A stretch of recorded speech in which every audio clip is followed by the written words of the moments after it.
नमस्कार, आप देख रहे हैं के न्यूज। मैं हूं आपके साथ सोनी चौहान। मुद्दे की बात में आपका स्वागत है। और मुद्दे की बात में एक बार फिर से जिक्र कानून व्यवस्था का कि आखिर प्रशासनिक जो आला अधिकारी हैं वो कितने जिम्मेदार हैं अपनी जिम्मेदारी को लेकर। भले ही यूपी के पुलिस महकमे में बैठे जिम्मेदार कानून इंसाफ की बड़ी बड़ी बातें करते हों, लेकिन जमीनी स्तर पर तस्वीर इसके ठीक उल्टी है। गोंडा जिले में दलित दुष्कर्म पीड़िता इंसाफ के लिए बीते 2 महीने से दर दर भटक रही है, लेकिन इंसाफ तो बहुत दूर की बात, पीड़िता की एफआईआर तक नहीं लिखी जा रही। पुलिस और जिला प्रशासन से परेशान पीड़िता इंसाफ के लिए अब धरने पर बैठ गई है। सवाल है कि उत्तर प्रदेश में इंसाफ मिलना अब मुश्किल हो चला है। क्या खाकी दबंगों के आगे बेबस हो चुकी है? क्या वर्दी का ज़मीर वाकई खत्म हो गया है? मुद्दे की बात में आज चर्चा इसी पर करेंगे, लेकिन इससे पहले आपको गोंडा से आई इस रिपोर्ट से रूबरू कराते हैं।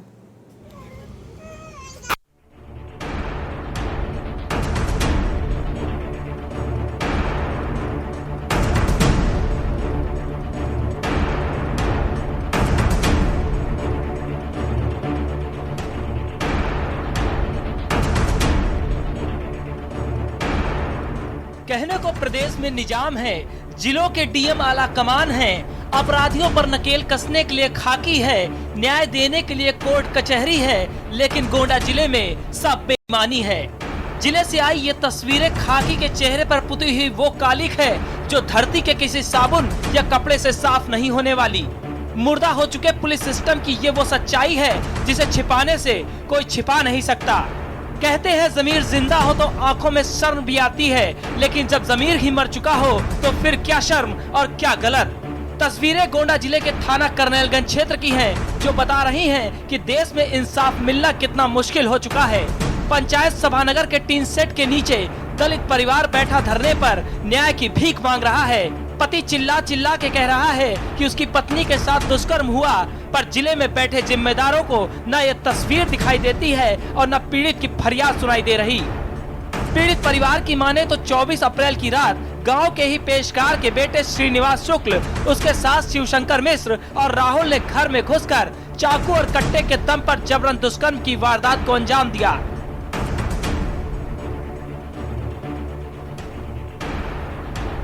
पीड़िता के मुताबिक बच्चे की हत्या की धमकी देकर घिनौनी वारदात की। मामले में जब पीड़िता ने थाने में शिकायत की तो एफआईआर की बात तो बहुत दूर की बात, थाने की फरियाद तक नहीं सुनी गई। दुष्कर्म शिकार पीड़िता इंसाफ के लिए दर दर भटकती रही। पुलिस थाने से लेकर आईजीआरएस तक में शिकायत की, जिसमें मुकदमा दर्ज होने का झूठा आश्वासन मिला। हद तो तब हो गई जब परेशान परिवार 30 मई को कलेक्ट्रेट पर धरने पर बैठ गया और पुलिस ने एफआईआर दर्ज करने का वादा कर धरना खत्म करा दिया। और धरना खत्म होने के साथ ही पीड़ित परिवार को धमकी देने का सिलसिला भी शुरू कर दिया। मजबूर परेशान परिवार अब बीते 3 दिनों से पंचायत सभागार में धरने पर बैठा है, पर मजाल हो कि कोई खाकी का जिम्मेदार इंसाफ दिलाने के लिए आगे आए। मामला ये है कि हमारे औरत के साथ बलात्कार हुआ, तो उसका सूचना थाने चौकी सब जगह दिए, जिला पर दिए और उच्च अधिकारियों को पोस्टमास्टर के से दिए, ट्रस्टी द्वारा दिए, लेकिन अभी तक कोई कार्रवाई नहीं हुई। तो इसकी शिकायत आपने कहाँ किया? थाने पर किए, सेव के हैं, कप्तान साहब के, जिलाधिकारी के, सब जगह यहाँ पर गए और लखनऊ दिल्ली तक ट्रस्टी द्वारा गए। तो आपको न्याय भी नहीं मिला? अभी न्याय नहीं मिला। क्या चाहते हैं आप प्रशासन से? हम न्याय चाहते हैं, हमें सरकार न्याय दी जाए। प्रदेश की राजधानी से लेकर प्रदेश के अफसरों तक की चौखट पर माथा टेकने वाला दलित परिवार अब अनशन पर है। प्रशासन से लेकर थानेदार तक सब मौन है। सवाल है, क्या प्रदेश में इंसाफ पाना इतना मुश्किल हो चुका है? क्या खाकी का जमीर इतना मर चुका है कि इस जगाने के लिए पीड़िता के पति को चिल्ला चिल्ला कर पत्नी के दुष्कर्म की गुहार लगानी पड़ रही है? अपराधी बेखौफ घूम रहे हैं और पीड़ित हर दिन बेबसी के आंसू रो रहा है। गोंडा से के न्यूज के लिए मोहसिन खान की रिपोर्ट।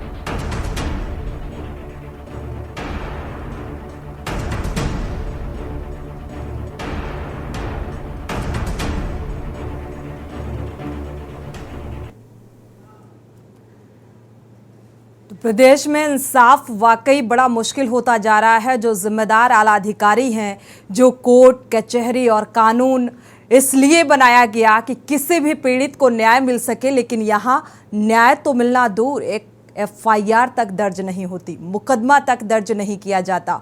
जबकि चिल्ला चिल्ला कर पीड़िता ये बात कह रही है कि उसके साथ बलात्कार हुआ, रेप हुआ, उसका पति भी इस बात का जिक्र कर रहा है, लेकिन बावजूद इसके कोई जिम्मेदार, कोई खाकी धारी सुनने को तैयार नहीं है। और ऐसे में ये सवाल उठता है कि ज़मीर वाकई क्या अब खाकी का मर चुका है? क्योंकि ज़मीर होता तो ज़रूर इस बात का संज्ञान प्रशासनिक स्तर पर लिया जाता। लेकिन अब ये परिवार, पीड़ित परिवार धरने पर बैठा है, न्याय की गुहार लगा रहा है, लेकिन सुनने वाला कोई नहीं है। दूर दूर तक इस बात को नज़रअंदाज किया जा रहा है। तो रेप पीड़िता की एफआईआर तक दर्ज नहीं हुई है। आईजीआरएस में शिकायत दर्ज की गई और हवाला दे दिया गया। खाकी की मनमानी पर आखिर कब लगाम लगेगा, ये अपने आप में एक बड़ा सवाल है। और कहाँ है कानून व्यवस्था?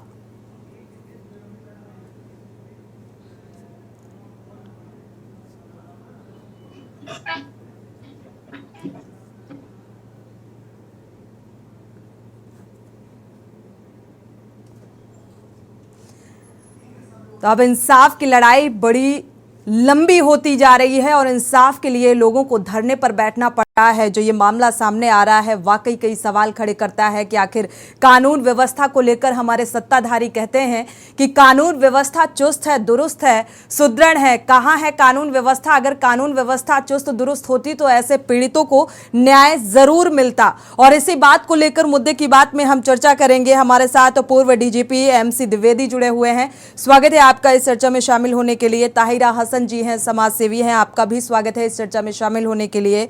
मोहसिन खान संवाददाता गोंडा से जानकारी साझा करेंगे और हमारे साथ पीड़ित भी जुड़ेंगे। जो पीड़िता है उनके पति हमारे साथ जुड़ेंगे और पूरा ये घटनाक्रम साझा करेंगे। पहले रुक कर लेते हैं अपने संवाददाता मोहसिन खान का। मोहसिन, एक बार पूरा मामला समझना चाहेंगे, आखिर प्रशासनिक स्तर पर इतनी लापरवाही क्यों बरती जा रही है? अनम्यूट करिएगा। जी सोनी जी, हम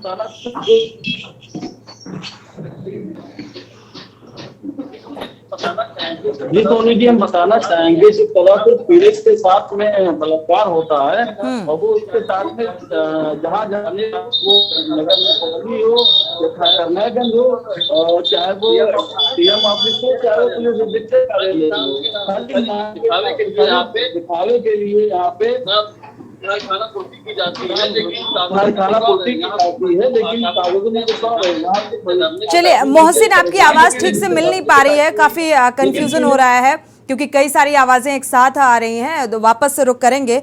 हमारे साथ पीड़ित भी जुड़े हुए हैं, जो पीड़िता के पति हैं, उनका रुक कर लेते हैं और आप बीती सुन लेते हैं। स्वागत है आपका हमारे साथ जुड़ने के लिए, के न्यूज़ में जुड़ने के लिए। आप बीती, आपसे जानना चाहेंगे कि आखिर प्रशासनिक स्तर पर इस बात का संज्ञान क्यों नहीं लिया जा रहा है और किस तरीके से क्या क्या बातें फेस करनी पड़ रही हैं? सर, हमारा कोई सुनवाई नहीं हो रहा है। थाने, चौकी, जिला स्तर, प्रदेश स्तर, सब जगह एप्लीकेशन दिया गया, कोई सुनवाई नहीं हुई। हमारा घर घुसड़ा है, थाना कंडलगंज है सर, लेकिन थाना चौकी के जो है दरोगा वो अभी जो सुलह के लिए दबाव बना रहे हैं। अब बच्ची को भी बुलाया है सुलह करने के लिए भी। जब आप थाने गए, आपने बताया कि आपकी पत्नी के साथ रेप की वारदात को अंजाम दिया गया है, उन लोगों को आप जानते हैं, उनके नामों से अवगत कराया, तो उनकी क्या प्रतिक्रिया निकलकर सामने आई? जी, उनका नाम है शिवशंकर मिश्रा, पेशकार राहुल, लेकिन उन लोग दबंग किसी को आदमी है, पैसा वाली पार्टी है सर। पैसा वाली पार्टी है, पैसा वजह से हमारी जो है सुनवाई नहीं, गरीब मरीब की सुनवाई नहीं हो रही है सर। ठीक है। जो दारोगा जी हैं, उन्होंने क्या कहा इस पूरे घटनाक्रम को लेकर? किस तरीके का दबाव बनाने की कोशिश कर रहे थे? जो घटना का जो दरोगा हमको धरना पे उठा लाए, बोले आश्वासन दिए 30 तारीख को उठा लेकर आए बोले कि तुम्हारा FIR दर्ज करूंगा, लेकिन थाने पर शाम तक बैठा रहे। शाम से हो गई तो हमको भगा दिए। फिर कल हम धरना के पर 26 तारीख को बैठे, फिर वहां से बुला रहे दरोगा जी बालपुर के। फिर कॉल थे, बोले कि कल तुम्हारी FIR 10 बजे लिख देंगे। अब आज दोनों पार्टी को बुलाए हैं। हमारे औरत के साथ बलात्कार किए हैं, कट्टा और चाकू लगाकर। ठीक है, जो दारोगा जी हैं जो सुनवाई नहीं कर रहे हैं, दबाव बना रहे हैं, और उनका क्या आप नाम बता सकते हैं? जी उनका नाम नहीं जानता, लेकिन पांडे हैं दरोगा जी जो बालपुर चौकी के। चलिए, याद आए तो जरूर बताइएगा, क्योंकि एक जिम्मेदार दारोगा जिस तरीके से दबाव बनाते हुए नजर आ रहे हैं, ये अपने आप में एक बड़ा सवाल है। और कहाँ है कानून व्यवस्था, ये सवाल भी उठता है। हमारे साथ खास मेहमान जुड़े हुए हैं, MC द्विवेदी जी का रुख कर लेते हैं, पूर्व DGP हैं। MC द्विवेदी जी, आखिर क्या कानूनी प्रक्रिया ऐसी होती है क्या कि अगर कोई ऐसी घटना सामने आ रही है और ऐसे में पीड़ित व्यक्ति बार बार चिल्ला कर ये बात कहता है कि हमारे साथ ये अपराध हुआ है, ये जघन्य अपराध हुआ है, बावजूद इसकी सुनवाई नहीं होती? देखिए, जहाँ तक कानूनी स्थिति का सवाल है वो तो स्पष्ट है कि ऐसे जी आरोप जो है वो संदेह है और इस पर जांच होनी चाहिए। परंतु मैं एक बात जरूर कहना चाहूंगा, इसमें दो संभावनाएं हैं। एक तो ये है कि इनका आरोप सत्य है और उस हालत में अगर नहीं FIR की गई तो बहुत सर, ऐसे मामले में तो आप सीधे मेडिकल कराइए। बहुत सारे ऐसे तथ्य हैं, उनके आधार पर जांच हो सकती है, स्पष्ट हो सकता है, लेकिन यहाँ पर तो कोई सुनने वाला ही नहीं है। देखिए, मेडिकल पुलिस तब कराती है जब FIR लिख जाए। ठीक है। और ये कभी कभी ऐसा होता है कि लोग फंसाने के लिए गलत आरोप लगाते हैं, क्योंकि इतना गंभीर आरोप है वो भी दलित परिवार के सामने उच्च स्तर पर भी अप्रोच की जा चुकी है। इसमें तो मुझे बड़ा आश्चर्य हो रहा है कि उच्च स्तर पर अप्रोच करने के बाद भी दलित परिवार के साथ रेप का आरोप हुआ और फिर नहीं लिखी जा रही है। तो ये एक ही संभावना ये भी हो सकती है कि पुलिस को मालूम है कि ये फंसाने के लिए मतलब कुछ ऐसा आरोप लगाया जा रहा है। ये संभावना की बात कर रहा हूँ। जांच तो किसी ने की नहीं है, कोई नहीं जानता। लेकिन ऐसा बहुत से केसेस में मेरे कैरियर में हुआ है जब कि गलत केसेस लिखाए गए और उनको परसों किया गया और उसमें पॉलिटिकल प्रेशर या जाति प्रेशर या दुश्मनी का प्रेशर रहता था। तो ऐसे होते हैं और उनके साथ FIR लिख जाती है, फिर होता है कि उसको अरेस्ट नहीं किया जा रहा, इस पर प्रेशर चालू हो जाता है और फिर आदमी बेचारा कोई इनोसेंट आदमी फंस भी जाता है। परंतु मैं नहीं कहता, हो सकता है इनका आरोप सही हो, सही जांच होनी चाहिए, बिल्कुल सही बात है। कोई किसी उच्च स्तर पर इस बात की जांच करनी चाहिए कि ऐसा आपने सर जो संभावनाएं का जिक्र किया है, जो संभावनाएं आपने कही, उससे मैं इत्तेफाक नहीं रखती हूं, क्योंकि मुझे लगता है अगर कोई आरोप लगाता है तो आरोप सिद्ध करने के लिए प्रशासनिक इतने दांवपेच हैं, इतनी प्रक्रियाएं हैं, उसके तहत आप स्पष्ट कर सकते हैं। लेकिन यहाँ पर तो जब FIR ही दर्ज नहीं होगी, मामला ही रजिस्टर्ड नहीं होगा, तो आप जांच क्या करेंगे? ताहिरा हसन जी भी हमारे साथ जुड़ी हुई हैं।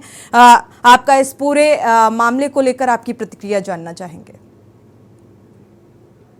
तो यही कहना चाहूंगी कि विमेन राइट एक्टिविस्ट होने के नाते ये भी मेरे लिए बहुत तकलीफ दे, बहुत पेनफुल इंसिडेंट है, क्योंकि हम लोगों ने, महिलाओं ने बड़े संघर्ष के साथ तमाम कानून बनाए और जस्टिस वर्मा कमेटी जो गठित हुई थी निर्भया के बाद, जब पूरा देश आंदोलन में था, तो उसमें ये लिखा हुआ है साफ साफ, अगर थाना इंचार्ज या कोई पुलिस कर्मी वहां पर FIR दर्ज नहीं करता तो उसको जेल का प्राविधान है। तो आखिर जब कानून बन गया है, कानून है, बार बार कहा जाता है कि भाई तो पुलिस तथ्य इकट्ठा करती है, देर हो जाती है, वहां पे देर अदालत में होती है। मेरा कहना यहाँ FIR दर्ज करिए, मेडिकल कराइए। अगर झूठ है, कोई महिला अपनी अस्मिता पे प्रहार कैसे कर सकती है? बिल्कुल। और दलित महिला, गरीब महिला देखिए जिस तरह से वो कह रही है, तो आप चलिए, मैं मानती हूँ 1% आप उसका FIR दर्ज करिए, मेडिकल कराइए, उससे पता चल जाएगा कि बलात्कार है कि नहीं। अब आपने इतना टाइम ले लिया, आप बताइए अब ये तथ्य कहाँ से जाएंगे? अब कहेंगे अदालत में तो मिलता नहीं भाई इंसाफ, अदालत में कैसे मिलेगा? जब पुलिस सारे तथ्य इकट्ठा करेगी और अदालत में पेश करेगी, तो बिल्कुल। ऑनरेबल कोर्ट उसी पे जजमेंट देता है। तो बिल्कुल। इस महिलाओं के लिए कानून बने, उसमें लिखा हुआ है जस्टिस वर्मा, जल्दी जल्दी आप सारे तथ्यों को इकट्ठा कीजिए, फास्ट ट्रैक कोर्ट से केसेस का निस्तारण कीजिए महिलाओं की अस्मिता पे जहां प्रहार होता है। मैं जो हमारे साथ विक्टिम के पति हैं, मैं उनसे कहना चाहती हूँ कि आप बिल्कुल अपनी हिम्मत बनाए रखिए, कोई कानून के ऊपर नहीं है। और महिलाओं ने इस जो बिल्कुल काली सुरंग थी, उसमें ढेरों कानून अपने संघर्ष से हासिल किया है। ये टूल है, आप इस टूल के जरिए अपनी बात को आगे ले जाइए। और जस्टिस वर्मा कमेटी तो बाकायदा उसके कानून तो एक्ट बना हुआ है, आखिर ये दरोगा क्यों नहीं लिख रहे और समझौता करा रहे हैं? आप बताइए, बलात्कार में समझौता होता है? अगर बलात्कार नहीं है तो फिर आप ठीक है, उसको गलत आरोप के लिए दंडित कीजिए, लेकिन आप तो समझौता करा रहे हैं। इसी से पता चल जा रहा है कि ये बलात्कार है, महिला की अस्मिता के साथ छेड़छाड़ हुई है। और महिला की अस्मिता, बॉडी को वायलेट करने से बड़ा कोई क्राइम नहीं है। देश की, इस प्रदेश, उत्तर प्रदेश सबसे बड़े प्रदेश की बिटिया महिला है, तो मुझे लगता है कि यहाँ पर इसके खिलाफ एक्शन तुरंत होना चाहिए। इसका संज्ञान मुझे लगता है कि आपके चैनल के जरिए ऊपर तक जाएगा। और मैं चाहती हूं बिल्कुल, कि इसीलिए ये मुद्दा उठाया गया है क्योंकि प्रशासनिक आला अधिकारी जो जिम्मेदार हैं वो उनका गैर जिम्मेदाराना रवैया सामने आ रहा है और चाकू और कट्टे के दम पर रेप की वारदात को अंजाम दिया गया। विक्टिम का जो पति है वो हमारे साथ लगातार जुड़ा हुआ है। हम और भी आगे चर्चा को बढ़ाएंगे, फिलहाल रुकेंगे यहाँ एक छोटे से ब्रेक के लिए। आप देख रहे हैं के न्यूज, खबरों का सारथी। ब्रेक से वापस आ रहे हैं, लगातार चर्चा कानून व्यवस्था को लेकर, क्योंकि कानूनी प्रक्रिया बड़ी शिथिल होती नजर आ रही है और इसीलिए हम इस मुद्दे को लेकर चर्चा कर रहे हैं। एक रेप पीड़िता है जो चिल्ला चिल्ला कर न्याय की गुहार लगा रही है, लेकिन जो जिम्मेदार हैं वो दबाव बनाने की कोशिश कर रहे हैं और ये कहा जाता है कि कानून व्यवस्था बेहतर है। कहाँ है कानून व्यवस्था और क्या ऐसे ही कार्रवाई होनी चाहिए, ऐसे ही न्याय दिलाने की ये प्रक्रिया है? इसी को कहा जाता है कि ये बेहतर कानून व्यवस्था की तस्वीर है। हमारे साथ खास मेहमान भी जुड़े हुए हैं, हमारे संवाददाता गोंडा से जुड़े हुए हैं मोहसिन खान। मोहसिन खान, आपका रुख करेंगे इस मामले को लेकर प्रशासनिक स्तर पर क्यों इस तरीके की लापरवाही बरती जा रही है, क्या वजह है? मोहसिन, अनम्यूट करिएगा। जी जी, सुन पा रहे हैं जी। जिस तरह से पीड़ित को न्याय नहीं मिल पा रहा है और न्याय के लिए वो धरने पे बैठ रहा है, ऐसे संबंध में केवल उसको अनुशासन दिया जा रहा है कि थाने पे आएगी, यहाँ पे मुकदमा लिखा जाएगा, लेकिन यहाँ पे केवल थाने में पहुंचने के बाद ही तो थाना पुष्टि होती है, क्योंकि जो गुनहगार है वो दबंग टाइप के हैं, ऐसे पुलिस का आरोप है। इस वजह से उनका मुकदमा नहीं लिखा जा रहा है, जो कि पीड़ित दर दर भटक रहा है। जी, इस पूरे मामले को लेकर क्या प्रशासनिक आला अधिकारी से आपने बात करने की कोशिश की? क्या प्रतिक्रिया निकलकर सामने आई? जी जिस तरह हम बता दें आपको, इस मामले को लेकर हमने जिम्मेदार अधिकारियों से बात कर रखा है, लेकिन वो भी यही कह रहे थे कि इस मामले की जांच करके जो भी दोषी होगा इसके ऊपर कार्रवाई करेंगे। लेकिन अभी तक जिस तरह से धरना इन लोग का चल रहा था, अभी तक कोई ऐसा कार्रवाई नहीं की जाएगी जिससे पीड़ित को संतुष्टि मिल सके। ठीक है, इस मामले को लेकर हम चाहेंगे कि आप वहां के जिम्मेदार जो थानेदार हैं, दारोगा जी हैं, उनसे बातचीत करने की कोशिश करिए कि आखिर इस मामले में गंभीरता क्यों नहीं बरती जा रही है। शुक्रिया इस तमाम जानकारी को साझा करने के लिए। हमारे साथ पीड़ित के पति भी मौजूद हैं जिनसे हम पूरा वाकया जानने की कोशिश कर रहे हैं। एक बार आपका फिर से रुख करेंगे। देखा जाए तो इस पूरे मामले में जिस तरीके से ये बात निकलकर सामने आई, चाकू और कट्टे के दम पर रेप की वारदात को अंजाम दिया गया, क्या कोई विवाद था, कोई मतभेद था पहले से?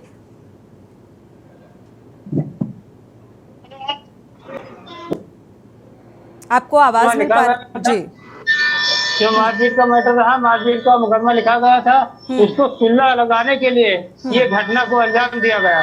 किस बात को लेकर मारपीट हुई थी? मारपीट हुई थी कि दारू पी के सर मारपीट किए थे। 3 महीने से अब होगा 3 महीना से हमको घरे भी नहीं रहने दे रहे हैं, घरे नहीं रहने दे रहे हैं। बोलते हैं कि घरे रहोगे तो जान से मार देंगे। हम इस समय रिश्तेदारी में 3 महीना से जीवन यापन कर रहा हूँ सर। पूरी तरीके से दबंगई दिखाते हुए मारपीट जी। घर के जो है नल खटिया जो जितना सामान सबका अब से उठा ले गए और गैस रहा चावल गंदा पानी लगे जी। तो हम घरे रहे क्या खाएं? बोलते हैं गांव में रहोगे तो हमको जान से मार देंगे। लेकिन इसको इस्लामाबाद प्रशासन ने कहा कि हमको मदद दी जाए, हमको गांव में भिजवाया जाए। बोले कि हमारे ठीक पुलिस नहीं है, हम आपको नहीं भिजवा पाएंगे। अच्छा। ये बात को हम सीएम साहब नवीना शुक्ला है हमारे यहाँ के सीएम साहब, नवीना शुक्ला से बात की, हमको पुलिस सुरक्षा दीजिए। बोले हमारे ठीक पुलिस नहीं है। ठीक है, एमसी द्विवेदी जी हमारे साथ जुड़े हुए हैं। एमसी द्विवेदी जी, ऐसे मामले को लेकर पहले गाली गलौच मारपीट होती है, फिर एक दूसरा आरोप निकलकर सामने आ जाता है, रहना दुश्वार कर दिया है इस परिवार का, इस गरीब परिवार का इन दबंगों ने, और इसके बाद प्रशासनिक स्तर पर इसे नज़रअंदाज किया जा रहा है। क्या ऐसी ही कार्रवाई की उम्मीद की जा सकती है प्रशासनिक अमले से? बाद वाली बात में तो अच्छे सुन नहीं पाया, लेकिन कार्रवाई का जहाँ तक सवाल है तो जांच के लिए करनी चाहिए। ऐसे मामले को लेकर कैसी कार्रवाई होनी चाहिए प्रशासनिक स्तर पर? जानते हम सभी हैं। देखिए, कानून तो बिल्कुल आप जो कह रही वही स्थिति है कि जो भी FIR रिपोर्ट, कोई संज्ञेय अपराध की रिपोर्ट करे उसे रजिस्टर करें और इन्वेस्टिगेट करें। लेकिन ये बताइए कि हम एक आदमी दूसरे के यहाँ डकैती डाल दें और रोज एक FIR जाके लिखवा दें पुलिस के कि हमारे यहाँ डाली है, तो उसको इन्वेस्टिगेट करती रहेगी पुलिस, अकेला करती रहेगी। जो बदमाश है वो एडमिनिस्ट्रेशन को फेल कर सकता है अगर हर FIR को इसी तरह हर अपराध को लिखा जाए और इन्वेस्टिगेट किया जाए। नहीं, यहाँ पर तो तस्वीर एकदम साफ है। अगर जो आरोप लगाया जा रहा है उसके आधार पर FIR दर्ज होना चाहिए, और इतना जघन्य अपराध, मतलब चाकू और कट्टे के दम पर आपने एक महिला का रेप किया है और इसके बाद उसका पति ये कह रहा है, और अगर आरोप है महज तो ये भी सिद्ध हो जाएगा जांच के बाद। FIR तो दर्ज करनी चाहिए। नहीं, देखिए इनका झगड़ा था, आपने अभी बताया जी। आपके पत्रकार ने दूसरी पार्टी से बात की होती और पुलिस से बात की होती, तब स्पष्ट तस्वीर आती कि एक्चुअली फैक्ट्स क्या है। एक साइड आपने नहीं, वन साइड नहीं है सर, आपने सुना नहीं है। हमारे संवाददाता ने ये बताया कि जो दबंग है, दबंग परिवार ने इस अपराध को अंजाम दिया, और महज ये आरोप है। जो पीड़ित परिवार, जो अभी विक्टिम के पति हमारे साथ जुड़े हुए हैं, वो भी ये चीज बता रहे हैं। इसके बाद FIR दर्ज करने जाते हैं तो वहां पर समझौता कराया जाता है, दबाव बनाया जाता है। अगर गुनाह नहीं है, अगर कोई क्राइम नहीं है, तो फिर समझौता किस बात का? ये बात जो आप कह रही हैं ये वेरीफाइड नहीं है, लेकिन अगर सत्य है तो निश्चित रूप से कैसे वेरीफाइड होगा अपराध है और पुलिस के खिलाफ केस रजिस्टर किया जा सकता है। दलित का मामला है, पुलिस के खिलाफ भी केस रजिस्टर होना चाहिए। लेकिन इस विषय में जानना जरूरी है, क्योंकि ये बहुत कम संभावना है। लोग दलित के प्रकरण में और रेप के प्रकरण में इतनी हिम्मत बहुत कम ऐसो करते हैं कि वो केस रजिस्टर ना करें। लेकिन ये अपने आप में बड़ी बात हो जाती है। एक महिला का कैरेक्टर इस तरीके से सामने आ जाता है, और ऐसा आरोप कोई महज यूं ही नहीं लगाएगा। मुझे लगता है ये अपने आप में एक मान सम्मान से जुड़ी हुई बात होती है। ताहिरा हसन जी, आप इस पूरे कार्यशैली को लेकर क्या कहेंगे? फाइनल कमेंट आपका। देखिए, बिल्कुल कोई महिला अपने अस्मिता पे प्रहार खुद नहीं करेगी। गांव की महिला है, गरीब महिला है, दलित महिला है, जो बता रहे हैं मैरिड है, उसको जिस तरह से कट्टे और चाकू के दम पे किया है। मेरा कहना है कि इसमें कोई अगर लग रहा है इफ एंड बट, तो FIR तो दर्ज करना पुलिस का काम है। ये कानून है कि अगर कोई महिला जाती है, कहती है, तो FIR दर्ज कीजिए, फिर इन्वेस्टिगेशन आप शुरू कीजिए। उस इन्वेस्टिगेशन में जो कुछ सामने आए उन तथ्यों को सामने रखिए, फिर वही तथ्य तो कोर्ट में भी जाएंगे। बिल्कुल। तो मुझे लगता है कि इसको शुरू तो करना चाहिए, और ये तय करना कि बलात्कार नहीं किया, ये आरोपी के लिए है कि वो सिद्ध करे, कानून में वो सिद्ध करे कि मैंने बलात्कार नहीं किया। ये पीड़िता नहीं करेगी, तो मुझे लगता है जब कानून हमारे यहाँ बहुत अच्छा मजबूत कानून हमारे हाथ में है, तो उसका इम्प्लीमेंटेशन क्यों नहीं हो रहा है। मैं चाहती हूँ कि मुख्यमंत्री जी अब इसका संज्ञान लें कि महिलाओं के प्रति जो इस तरह की हिंसा बढ़ रही है, मुख्यमंत्री एक अच्छा काम कर रहे हैं, तो ये जो ऑफिसर्स हैं, ये जो दरोगा हैं, क्यों पलीता लगा रहे हैं काम पे भाई? बिल्कुल, इन्हें अपना काम क्यों नहीं कर रहे हैं ये? तो मुझे लगता है और कि अधिकतर ऐसे मामलों में जो लापरवाही की शुरुआत होती है वो यहीं से होती है, जैसा कि इस मामले में सामने आ रही है। प्रशासनिक स्तर पर एक बड़ी लापरवाही बरती जाती है। शुक्रिया आप सभी मेहमानों का इस चर्चा में शामिल होने के लिए। कानून तो बना दिया गया यहाँ पर इंसाफ के लिए, न्याय के लिए, लेकिन इस इंसाफ और न्याय की लड़ाई इतनी लंबी हो जाती है कि धरने पर बैठना पड़ जाता है। बावजूद इसके उम्मीद नजर नहीं आती कि न्याय मिलेगा भी या नहीं मिलेगा। अब ये पीड़ित परिवार धरने पर बैठा है, लगातार गुहार इंसाफ की है, और इस मामले को लेकर आज के इस मुद्दे की बात में चर्चा करने का उद्देश्य यही था कि प्रशासनिक स्तर पर और शासन स्तर पर इस बात का संज्ञान लिया जाए और इस पीड़ित को न्याय मिल सके। मुद्दे की बात में फिलहाल बस इतना ही। आगे खबरों के लिए आप देखते रहिए के न्यूज़ इंडिया।